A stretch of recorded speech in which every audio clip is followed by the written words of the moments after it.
The youngest artist to ever have a top 40 single on the country chart. He was 11. He had a Grammy nomination in 2001 at the age of 12. He won Favorite New Country Artist in 2001. He was still 12. And his debut album, One Voice, went double platinum. Everyone, Rhode Island's own Billy Gilman. Hi, Billy. Hi. Can you believe that's 17 years ago? What? Right?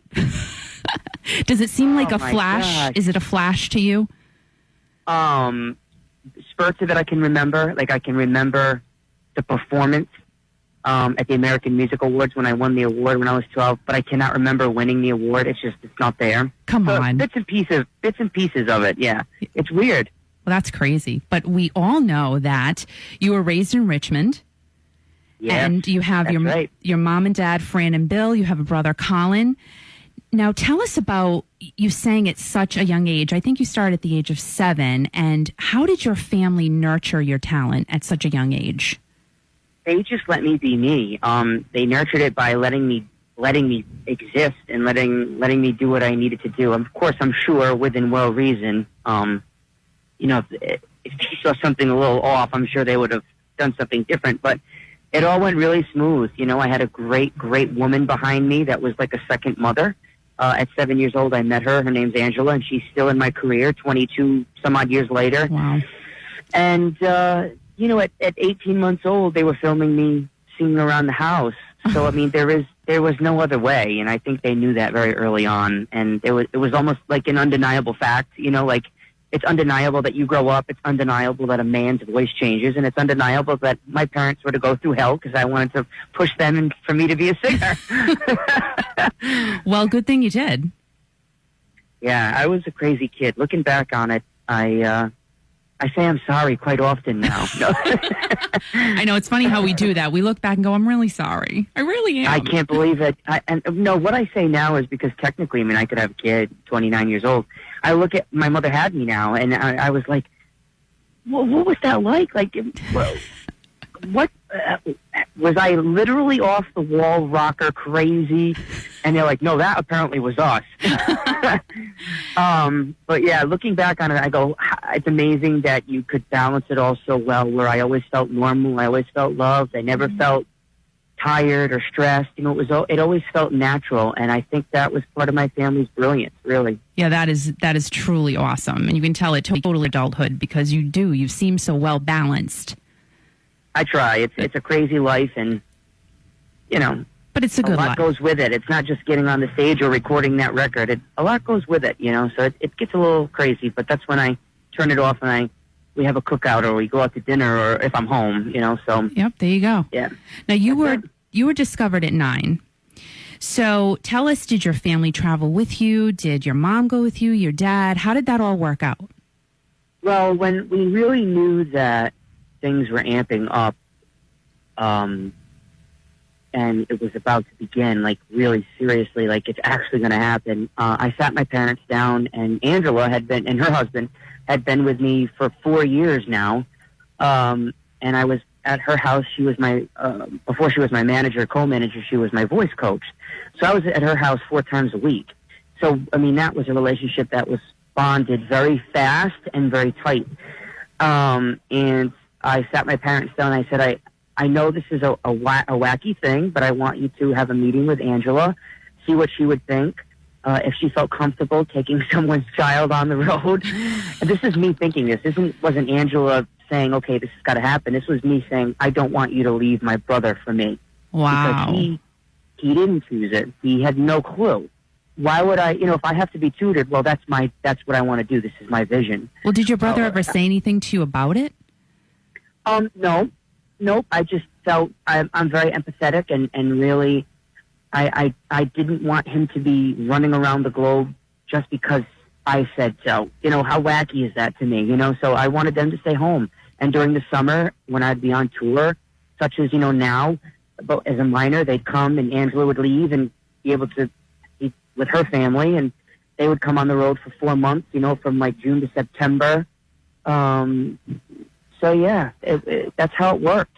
But again, you were 9 and 10 years old having these thoughts in your mind. You thought like a man. My mother thought I was literally insane. Like she looks at me now. She goes, "I can speak to you as an adult and as a friend and as as someone that could be a parent." She goes, "It was the craziest thing for my son to think these thoughts and sit me down and say, this is what I think is best." She's like, "You almost laugh at you like, okay, kid." You know what I mean? You're right. Like, Mom and Dad, have a seat. I'm like, "Can I talk to you guys about something?" And I was confronted by Angela. I'll never forget it. She said, "I think Sony Music is really interested in having them fly up to the Warp Musical Theater." Oh, my God. The tent. The tent. They're going to come up and watch a performance. I opened up for one of the last performances there, Alabama. Wow. And all of a sudden we get a phone call from Alabama. I was only supposed to do 25 minutes as an opener, quick little thing. And they said that the lead singer wasn't feeling well and they wanted me to do 50 minutes now. So now it's almost like my show, right? What? And yeah, and it was craziness. And that night Sony said, "We'll have some contracts for you to look over by the end of next week." And we knew that something was going to happen. And this was back in the day where they found artists. You know, they don't do that anymore. Right. You know, they don't scout anyone. They want you to come with 100,000 followers and already done music. And it's a totally different world now. But they believed in Little Billy. And, yeah, I decided that, you know, I didn't want my parents, I didn't want anyone to feel, you know, I knew Angela, this would be her job, I guess. So Right. I didn't think of her in that way, but I did not want my normal life, meaning Mom, Dad, Colin, Nana, Grandpa, whatever. I did not want them to uproot their lives for a chance of failure. You know what I mean? And they have to uproot so much. And then maybe in 4 months it didn't work. I'm back home and they're screwed. You know, there's just so many thoughts that go through your mind, you know? But really, honestly, you were a young boy. And Yeah. I just give you so much credit. And really, it's just amazing the thought process you had at that point. And that just tells us, as your fans, what kind of person you truly are. Not only as a wonderful performer and a great singer, but just as an emotional, compassionate, and really nice human being. Well, thank you. You are very welcome. I appreciate that. We're going to move ahead to your first album, One Voice. It hit the Billboard Hot 100. It went double platinum, and you were nominated for a Grammy. Now, again, we're going to go back to this. I kind of have a feeling of how you're going to answer this, but how does an 11-year-old handle all of that? I didn't. I didn't even really, I mean, I got it, but I was not, I just wanted to perform, get me on the stage, let me just do that. Like, everything else was great, and I was going through the motions, but that's about it. Like, I knew I felt it when I can remember it still. So if I can't remember it, I mustn't have felt it. Right. So I don't, it was remarkable. I can remember faintly. The only thing I can remember about the Grammys was sitting with my mother, because she did go for that. Sitting with my mother and watching Madonna come out in this ridiculous outfit, and I'm thinking, what am I doing? Right? And so that was a thought from the Grammys. And well, then there I you go. Right? And then I remember, because the country music wasn't cool then, I guess. Well, we always thought it was, and I always love it. But we were put in the beginning, before the television show. Right. We were put in this little room that had no air conditioning. No, I'm being funny. But we were put in this one room that was called the pre-Grammys. So all the music, like, you know, Best Kids Album and Best, you know, Spoken Record. Yeah, right. They get all the awards. So a lot of the country ones did. And so my two were in that pre-broadcast, and I remember them saying, in Best Male Country Performance goes to, and they said Johnny Cash, and I went, no matter what, I just lost to a legend. That's pretty cool, right? I'm not upset, whatever. I don't care. Just get me on the stage, you know? To Johnny Cash. So I remember those two moments, yeah. So it was crazy, you know? It really, really, really was. What a ride for you, though. I mean... Oh, believe me. The ride began after my voice changed. Well, then we move on to 2006, you know, bringing us to that. You released your sixth album. Then you disappeared. And you took off from the music scene for a little bit. I think it was about 5 years. But you took some time off after your voice had changed. You grew up. What was it like being so famous, taking a break? Did you sit back and have a plan?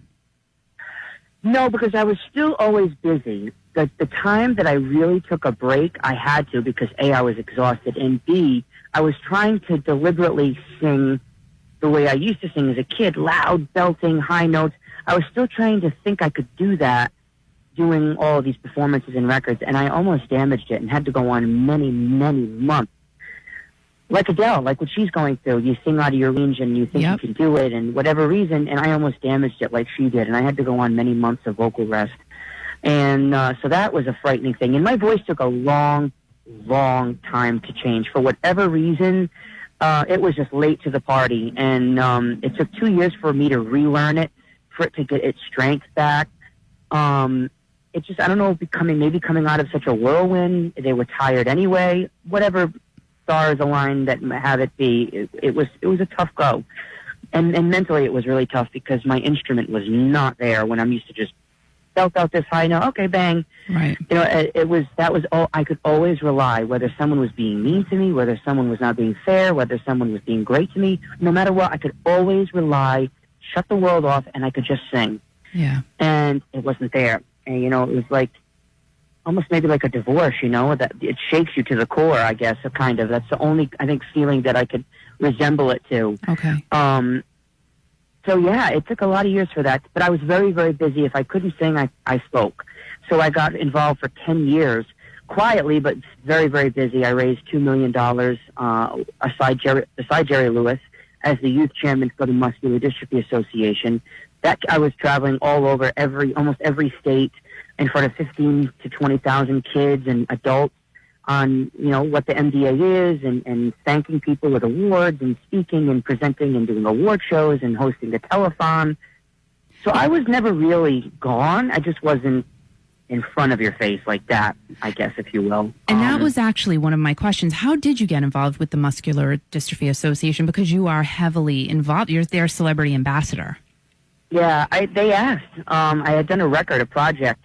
A child, Sony was pushing me to do some commercial thing, and I thought, no, I want to do a project that really means more than just a single on the radio.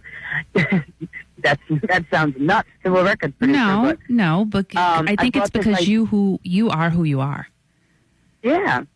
And listen, if you're bored, you can. If I'm singing a song live, and you're looking to find the popcorn, it's because I think the song sucks. You can totally tell when I'm faking it. You can totally tell when I'm not buying into it.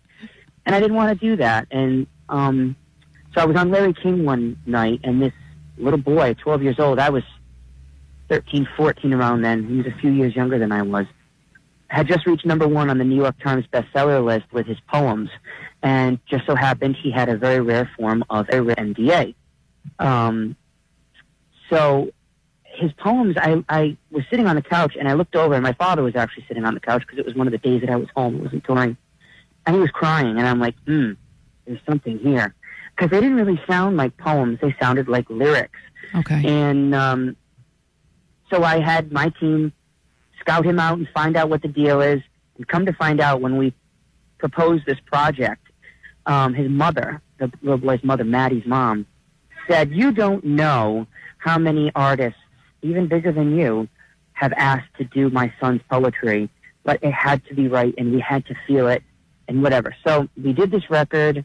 It went gold, and then a few months after that, the Muscular Dystrophy came and asked me if I could be their youth chairman first, and then it started. From then, it went on to the celebrity ambassador up until this day. Yeah, but I really stopped working with them heavily around 27, right around the time when I was thinking about doing that crazy show that I just ended. Right, and then going on to that. Now, in 2016, The Voice contacted you, and I kind of always thought it would be the other way around. So tell us about how that happened. Well, so around 24 and 6, I moved to Nashville, had a house, figuring I want to learn the ins and outs. I want to write. I want to songwrite. I want to sit in the producing of the writing demos. I just don't want to be this one level, one facade kind of singer. And so I went down there, and I really knew that what I'm writing and what I was singing, they weren't buying. And it was a wake-up call. It really was. They don't primarily allow men to do Carrie Underwood-style music. They just don't get it. It just doesn't make sense to them. They just want bro country in the back of the pickup truck, which is great. If you love it, I love it. I love to listen to it. But my singing doesn't fit that anymore. And who knows if it really ever did. It was just such a cute, wacky thing that a 12-year-old's twanging. Right. You know, I mean, I get it. You know, I can see it all, but looking back on it. But I knew my voice really wasn't fitting it. So I moved back and knew that my voice really fit. And this is with Nashville saying goodbye. This was not me, you know, slamming the door and saying, forget it. Yeah. This was me knowing that I had to move on. I knew that it was not going to work. Maybe in time it would, and maybe down the road it will. Okay. But I knew for the moment that my voice really fit the more pop stuff, and this is when Adele was coming out and really making it. And I'm like, there's really no male equivalent, and that's what my voice is. When you put me in a room alone and I just do my natural thing, that's what it is. Mm-hmm. And right around that time when I was trying to start to make a path of maybe going to New York and maybe meeting in LA and meeting with pop producers, The Voice called. And they actually called for four seasons in a row. Oh, but wow. I immediately said no, because I was in Nashville. I was like, if I can't do it on my own, I'm not relying on a show. I'm not doing it. And so I would slam the phone down. And finally that year, Angela said, before you slam it down, I knew exactly what she was going to say. The Voice called again. And I went silent. And later on, she said, oh, my God, he's not speaking. He's listening. So I said, you know what? Give me 4 months. Can they give me 4 months? And they asked why. And I said, because I want to have some big, big meetings with some people that were always in my corner, that were very, very prolific in music. And I want to pick their brain if this is the right move. I just don't want to jump in. And I said, but I'm not opposed to it this year. If it keeps coming up, if they keep asking, there's got to be a reason behind it. You know, it's such a weird thing. So I'm like, you know what? All right, I'm not going to ignore it now. So I had meetings with Sony executives, past managers, a past agent at CAA, all these people, and literally everyone from the higher up that I went to my grandmother, who has no clue, the same sentence kept coming up. What have you got to lose? Literally, everybody said that one line, right? I should write a song about it, I swear, because it was crazy. Yeah, you should.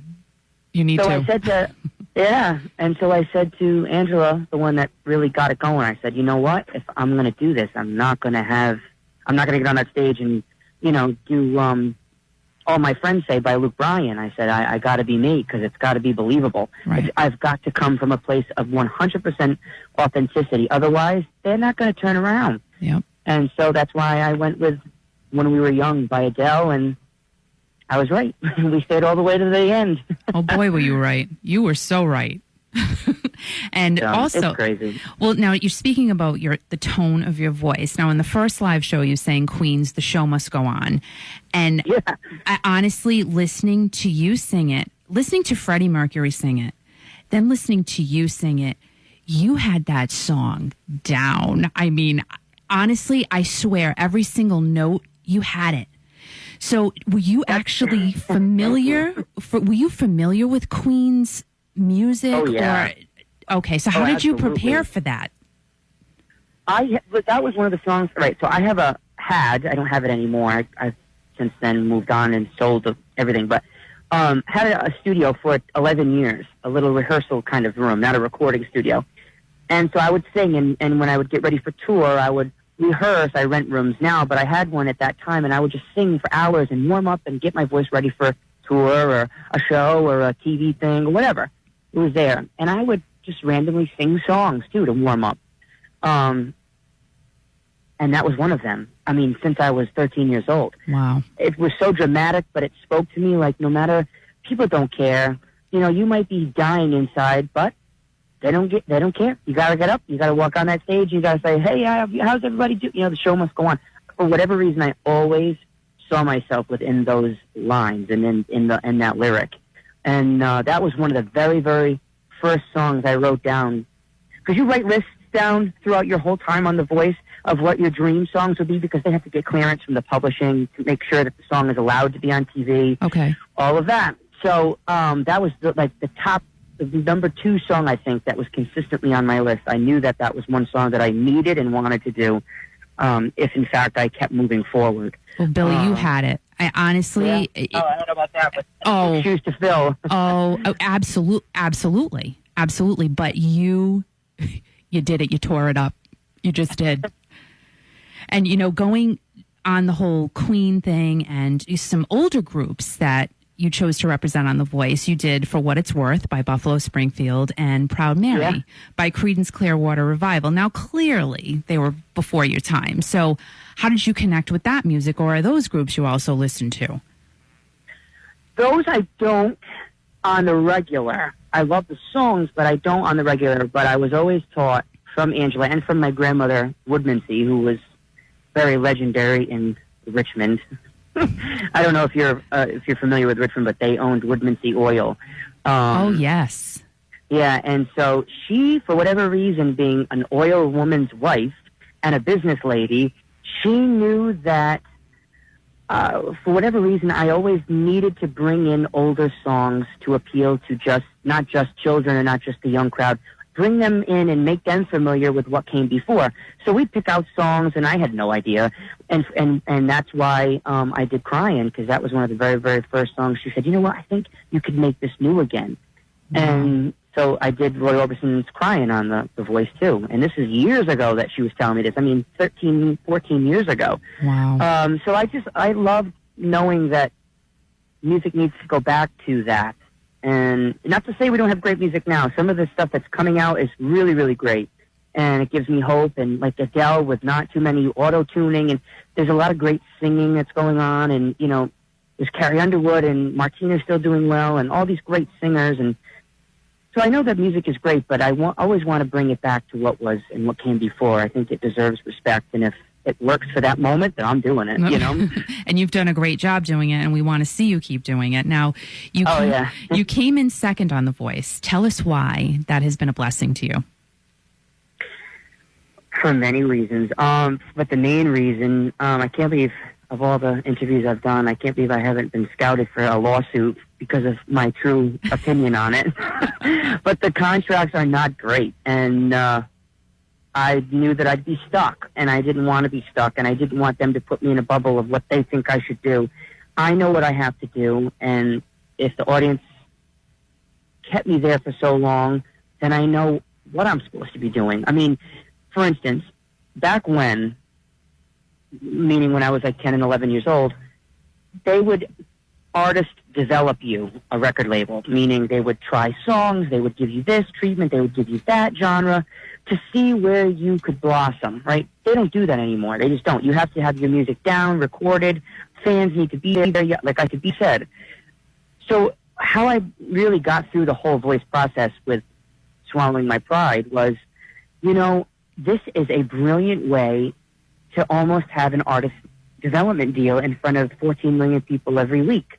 You're developing yourself, you're showing all your assets, and you're exploring new genres. I said, this is like an artist development deal. Right. And so that gave me the insight to try and push the envelope as far as I could and see what really America tuned into and what went high on the charts for iTunes voting and what didn't.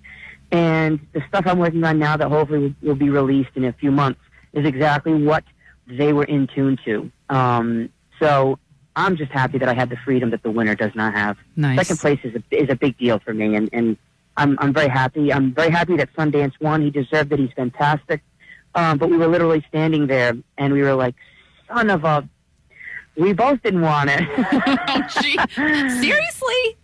Yeah. I'll never forget that. We're holding each other's arms, give each other a pat on the back, and they're like, and the winner is, and he went, oh, man. That is just the craziest thing that you just said. Oh, my goodness. Now, do you still talk to Sundance? I do. I'm not home at the moment, but he's like, I'm coming to town on Friday. And I'm like, I'm in New York for record label meetings. I'll be home Saturday morning, and I'm flying right down to the fair to rehearse. I'm like, but they better give you a warm welcome, my hometown. Oh, absolutely. I think so. There's a bunch of us that still talk. Oh, that's awesome. Now, but also on The Voice, you did perform with Kelly Clarkson. And as everyone knows, she won American Idol. And here you are on The Voice. What was it like to do a duet with Kelly?